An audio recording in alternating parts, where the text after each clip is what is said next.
नमस्कार, आप देख रहे हैं सिटी पोस्ट लाइव और मैं हूं आपके साथ हर्षिता प्रताप सिंह। मकर संक्रांति या चूड़ा दही का जो मौका होता है बिहार की राजनीति के लिए भी बेहद महत्वपूर्ण होता है। इस मौके पर बिहार की सियासत में कई बार बड़े उलटफेर देखने को मिले हैं। साथ ही साथ ये भी बेहद महत्वपूर्ण होता है कि ये दही चूड़ा का जो भोज है आखिर किसके घर पर हो रहा है। आपको बता दें, जहां पहले जेडीयू के वरिष्ठ नेता वशिष्ठ नारायण सिंह ये भोज किया करते थे, लेकिन इस बार ऐसा लगता है जैसे आनंद मोहन इस पूरे भोज को, मकर संक्रांति के भोज को टेक ओवर करने वाले हैं। किसको किसको न्योता गया है, कौन कौन पहुंचने वाले हैं और उनके घर पर इस बार जो भोज होने वाला है उसके क्या मायने होने वाले हैं, इन तमाम बातों पर चर्चा करने के लिए मेरे साथ हमारे मैनेजिंग एडिटर श्रीकांत प्रत्युष जी मौजूद है। सर, वशिष्ठ नारायण सिंह ये भोज किया करते थे, काफ़ी तामझाम देखने को मिलता था, लेकिन अब उम्र हो गई है।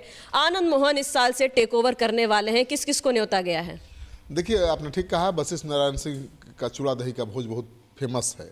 पहले लालू जी का हुआ करता था, उसके बाद जेडीयू का वशिष्ठ नारायण सिंह का। उस भोज में बड़ा बड़ा खेला भी होता था। मतलब मकर संक्रांति के दिन तो बिहार में बड़े बड़े खेल हुए हैं, पहले भी नीतीश कुमार ने भी किया है।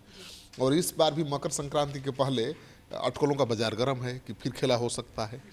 हालांकि नीतीश कुमार ने अटकलों को खारिज किया है और कहा है कि अब दोबारा गलती नहीं करेंगे। 2 बार तो गलती कर चुके हैं, इस बार गलती नहीं करेंगे और संभावना भी कम ही है, क्योंकि नीतीश कुमार की आखिरी पारी है और उनके साथ जो लोग हैं वो बीजेपी को ज़्यादा पसंद करते हैं, तो चाहेंगे नहीं किसी कीमत पर कि नीतीश कुमार तेजस्वी यादव के साथ जाएं।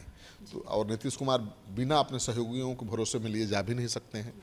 तो मुझे लगता है कि इस बार कुछ होगा नहीं, केवल प्रेशर पॉलिटिक्स है। नीतीश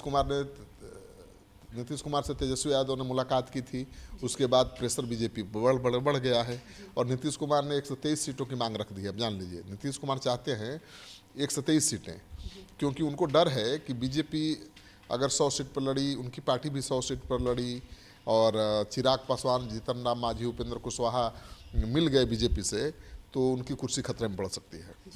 वैसे बीजेपी ने उनको 70-75 सीटों का ही ऑफर दिया है, क्योंकि उनके पास अभी 43 विधायक ही हैं और नीतीश कुमार 100 से कम पर नहीं लड़ेंगे तो तय है। और 123 की मांग रख दी है उन्होंने, तो वो चाहते हैं कि 123 पर लड़ें और जो बचेंगी 123 सीटें उसमें बीजेपी लड़े, चिराग पासवान को लड़ाए, उपेंद्र कुशवाहा को लड़ाए, जीतन राम मांझी को लड़ाए, यानी अपने हिस्से के सीट सहयोगी दलों को दे, ताकि ज़्यादा से ज़्यादा सीट जेडीयू के पास आ जाए। क्योंकि जेडीयू की प्रायोरिटी ये है कि वो सबसे बड़ी पार्टी बनना चाहती है, क्योंकि नीतीश कुमार की पार्टी तो कभी सबसे बड़ी पार्टी थी भी, 115 विधायक भी होते थे कभी, अब 43 विधायक हैं और ज़्यादा विधायक होंगे तो सीएम की कुर्सी सुरक्षित रहेगी, नहीं तो बीजेपी कर देगी महाराष्ट्र वाला खेल। ये डर है और बीजेपी को डर है कि नीतीश कुमार को चेहरा बना के चुनाव लड़े तो नुकसान हो सकता है। पीके डर दिखा ही रहे हैं, तेजस्वी यादव भी डर दिखा रहे हैं, नीतीश कुमार को ये साबित करने में लगे हैं कि वो बीमार हैं, उनका दिमाग काम नहीं कर रहा है। तेजस्वी यादव लगातार यही संकेत दे रहे हैं सरकार कोई और चला रहा है, तो तेजस्वी यादव भी यही मैसेज देने की कोशिश कर रहे हैं, पीके भी यही मैसेज देने की कोशिश कर रहे हैं और इसका असर बीजेपी पर पड़ा है। बीजेपी चाहती है कि कोऑर्डिनेशन कमेटी बने, उसके चेयरमैन नीतीश कुमार हों और श्रवण कुमार जैसे सीनियर नेता जेडीयू के कोऑर्डिनेटर की भूमिका में रहें और चुनाव बाद मुख्यमंत्री के नाम का ऐलान किया जाए। अब देखिए, लेकिन जेडीयू तो मानेगा नहीं।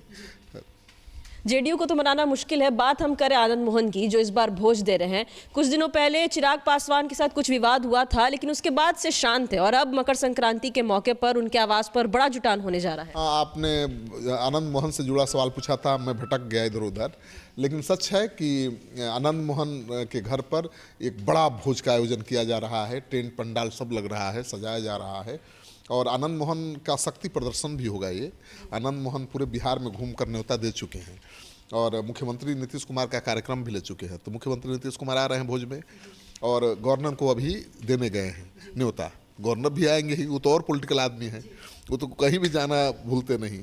बहुत ही अच्छे राज्यपाल बिहार को मिले हैं, विद्वान हैं और बहुत सहज सरल हैं। मतलब आप एक बच्चा भी सामने आ जाएगा तो उसको नज़रअंदाज नहीं करेंगे, उसका हाल चाल जरूर पूछेंगे, उसका परिचय जरूर पूछेंगे। तो राज्यपाल को न्योता देने गए हैं तो राज्यपाल भी रहेंगे। अब देखना यह है कि चिराग पासवान को चूड़ा दही खाने के लिए आनंद मोहन बुलाते हैं या नहीं, और चिराग पासवान को बुलाते हैं तो आते हैं या नहीं, ये देखना दिलचस्प होगा। इस बार राजनीति का केंद्र वशिष्ठ नारायण सिंह का घर नहीं बनेगा, बल्कि मकर संक्रांति के दिन राजनीति का केंद्र बनेगा आनंद मोहन का घर। ये बड़ी बात है, बड़ी बात है। चिराग पासवान की भी हम बात कर रहे थे, क्यों ऐसा हो रहा है कि इस बार समझ नहीं आ रहा कि उन्हें न्योता मिलेगा कि नहीं, एक और आनंद मोहन देंगे कि नहीं, इस पे भी संदेह है। दूसरी ओर चाचा ने भी नहीं बुलाया है, लेकिन चाचा ने नीतीश कुमार और लालू यादव दोनों को न्योता दे दिया है। देखिए, चाचा को तो पता ही नहीं कि वो कहाँ हैं, वो एनडीए के साथ हैं या इंडिया गठबंधन के साथ हैं। वो बीजेपी तो भाव दे नहीं रही है उनको, एनडीए के तमाम घटक दल कह रहे हैं कि वो तो एनडीए में है ही नहीं, और चाचा हिम्मत नहीं जुटा पा रहे हैं ये कहने का कि हम एनडीए से में नहीं हैं। तो अभी भी वो ऑप्शन खोज रहे हैं, तो दोनों को बुलाएंगे। उन्होंने लालू जी को भी बुलाया है, तेजस्वी जी को भी बुलाया है, और नीतीश जी को भी बुलाया है। वो आजमाना चाहते हैं कि इसी भोज के बहाने पता हो जाए, तस्वीर साफ हो जाए कि भाई मेरे साथ कौन है या मेरे साथ कोई है भी या नहीं। तो चाचा ने नहीं बुलाया, चिराग को तो कभी बुलाते ही नहीं, सवाल ही नहीं उठता है। घर की लड़ाई है ना, वो बहुत तेज होती है लड़ाई घर की, बाप बेटे में, चाचा भतीजे में जो लड़ाई होती है बहुत खतरनाक लड़ाई होती है। तो चिराग पासवान को तो नहीं बुलाएंगे, लेकिन आनंद मोहन चिराग पासवान को बुलाएंगे कि नहीं, इसको लेकर भी संशय है। कोई क्लेरिफिकेशन नहीं आया है, ये भी नहीं बताया गया कि आनंद मोहन ने न्योता दिया है उनको। लेकिन सभी अब आरजेडी के नेताओं को तो बुलाएंगे नहीं आनंद मोहन, क्योंकि पता है आपको कि आनंद मोहन के खेला से ही नीतीश सरकार बची थी। जब विश्वास मत हासिल करना था तो आनंद मोहन के बेटे चेतन आनंद ने पाला बदल दिया था। तो आनंद मोहन के बेटे चेतन आनंद ने पाला नहीं बदलता तो माहौल गड़बड़ हो जाता, सरकार संकट में आ सकती थी। वो एक ही विधायक ने पाला बदला, लेकिन उससे खेल बच गया, नहीं तो तेजस्वी यादव का खेला सफल हो गया होता। कई विधायक नाराज थे, जेडीयू के, बीजेपी के भी धोखा देने के मूड में थे, लेकिन आनंद मोहन के बेटे चेतन आनंद ने बाजी पलट दी। तो नीतीश कुमार के साथ अच्छे संबंध हैं उनके, और उनको तो विधायक हैं और मंत्री का बंगला मिल गया है। तो उस बंगले में भोज देख के थोड़ा दिखाएंगे कि भाई देखिए हम सरकार के कितने करीब हैं और मेरी ताकत कितनी है। आज भी 68 साल के नौजवान हैं, वो हैं 68 साल के, लेकिन नौजवान ही लगते हैं। वही जोश है, वही खरोश है। तो आनंद मोहन तो राजपूतों के बड़े नेता हैं, बिहार के ठाकुरों के, और वो हमेशा ये दिखाते भी रहते हैं कि ठाकुरों की चिंता सबसे ज़्यादा उन्हीं को है। ठाकुरों के सवाल पर वो किसी को नहीं छोड़ते, न चिराग पासवान को छोड़ते हैं और न ही तेजस्वी यादव को छोड़ते हैं। तो ठाकुरों का झंडा वो बुलंद करते रहते हैं, और बिहार में वाकई ठाकुरों का कोई दूसरा बड़ा नेता आज की तारीख में नहीं है। एक ज़माने में रघुवंश प्रसाद सिंह होते थे, प्रभुनाथ सिंह होते थे, लेकिन आज की तारीख में तो आनंद मोहन ही है। लेकिन पिछले कुछ दिनों से शांत थे। चिराग पासवान का बीच में मसला आया, गरमाया थोड़ा, और अब देखना यह है कि चिराग आनंद मोहन नीतीश जी को सलाह देते हैं कि नहीं छात्रों के मुद्दे पर। क्योंकि जब तिरहुत में हार हुई थी विधान परिषद के चुनाव में, तो उन्होंने कहा था कि शिक्षकों की नाराजगी का प्रकटीकरण हुआ है। मतलब शिक्षकों ने अपनी नाराजगी का इजहार किया है जेडीयू को हराकर, और ऐसे ही शिक्षक नाराज रहे, ऐसे ही छात्र नाराज रहे तो बहुत महंगा पड़ सकता है। उन्होंने कहा था ना कि 3 एस खेल बिगाड़ सकता है, स्मार्ट मीटर, शिक्षक, और तीसरा क्या था, स्टूडेंट। तो 3 एस का डर वो दिखा चुके हैं नीतीश कुमार को। अब देखिए जो चूड़ा दही का भोज है उसमें क्या होता है, कौन आता है, क्या बातें होती हैं। लेकिन चर्चा में 14 जनवरी को सबसे ज़्यादा चर्चा में आनंद मोहन ही रहेंगे। जी, पिछले साल सर मकर संक्रांति के बाद चूड़ा दही का जो भोज हुआ था, बड़ा खेला हो गया था बिहार में। इस बार शुभ शुभ हो जाएगा भोज? देखिए इस बार भी तो अटकलें लगाई जा रही हैं। कई खबरें चली कि तेजस्वी जी नीतीश कुमार से मिले, नीतीश कुमार नाराज हैं, नीतीश कुमार ने चुप्पी भी साध ली थी बहुत दिनों तक। तो कहा जा रहा था कि नीतीश कुमार नाराज हैं क्योंकि अमित शाह ने उनके नेतृत्व पर साफ साफ बयान नहीं दिया था, टाल गए थे जवाब देने से। उसके बाद और आशंका बढ़ गई थी जेडीयू को कि कहीं कुर्सी न छीन ले मुख्यमंत्री का चुनाव बाद। तो नीतीश कुमार ने चुप्पी साध ली थी, और उस चुप्पी से बीजेपी की बेचैनी बढ़ गई थी। बीजेपी के नेता दिल्ली से लेकर पटना तक सफाई दे रहे थे। अब मुझे लगता है कि बीजेपी नीतीश कुमार को छोड़ने का जोखिम नहीं ले सकती है, क्योंकि बिहार में ही सरकार नहीं गिरेगी, बिहार में ही चुनाव नहीं हारेगी बीजेपी, केंद्र की सरकार भी हिल जाएगी नीतीश कुमार छोड़ेंगे तो बीजेपी किसी भी कीमत पर नीतीश कुमार को बनाए रखना चाहती है अपने साथ, और नीतीश कुमार 120 पर भी अड़ गए तो बीजेपी देगी। लेकिन ज़्यादा संभावना है कि बराबर बराबर सीटों पर बीजेपी जेडीयू लड़ेगा चुनाव, क्योंकि हमेशा ऐसा ही होता आया है।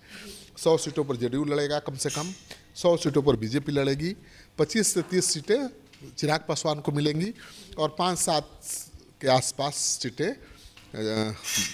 मांझी को और उपेंद्र कुशवाहा को मिलेगी, यही संभावना है। तो कल के चूड़ा दही पर के भोज पर नज़र बनाए रखिए, कोई बड़ी खबर जरूर निकलेगी वहाँ से।